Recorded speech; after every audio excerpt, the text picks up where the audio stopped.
خبر شامل کرتے ہیں احمد پور سیال سے۔ آئی جی پنجاب کے احکامات کی روشنی میں اور ڈی پی او جنگ حسن اسد علوی کی ہدایت پر D S P Chaudhry Muhammad Ashraf Gujjar نے S H O Waseem Aslam اور اپنے دیگر عملہ کے ہمراہ احمد پور سیال کی مرکزی جامع مسجد اہل سنت والجماعت احمد پور سیال میں کھلی کچہری لگائی اور عوام کے مسائل سنے۔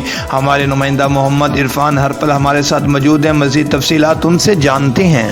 احمد پور سیال آئی جی پنجاب کے احکامات کی روشنی میں اور ڈی پی او جنگ حسن اسد علوی کی ہدایت پر D S P Chaudhry Muhammad Ashraf Gujjar نے S H O Waseem Aslam اور اپنے دیگر عملے کے ہمراہ احمد پور سیال کی مرکزی جامع مسجد اہل سنت والجماعت احمد پور سیال میں عوام کے مسائل کے فوری حل کے لیے کھلی کچہری لگائی۔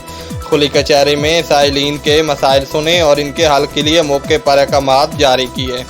شہریوں نے ڈی ایس پی کے اس عوام دوست اقدام کو خوب سراہا اور پنجاب پولیس کی کارکردگی پر اطمینان کا اظہار کیا۔ اس موقع پر D S P Chaudhry Muhammad Ashraf Gujjar نے عوام کو بتایا کہ کھلی کچہری کے علاوہ بھی شہری اپنے مسائل کے حل کے لیے بلا جھجک بغیر کسی سفارش کے میرے دفتر میں آئیں۔ عوام کی خدمت میری اولین ترجیح ہے۔ کیمرہ مین ٹیم کے ساتھ محمد عرفان ہرپل، City 5 TV، احمد پور سیال۔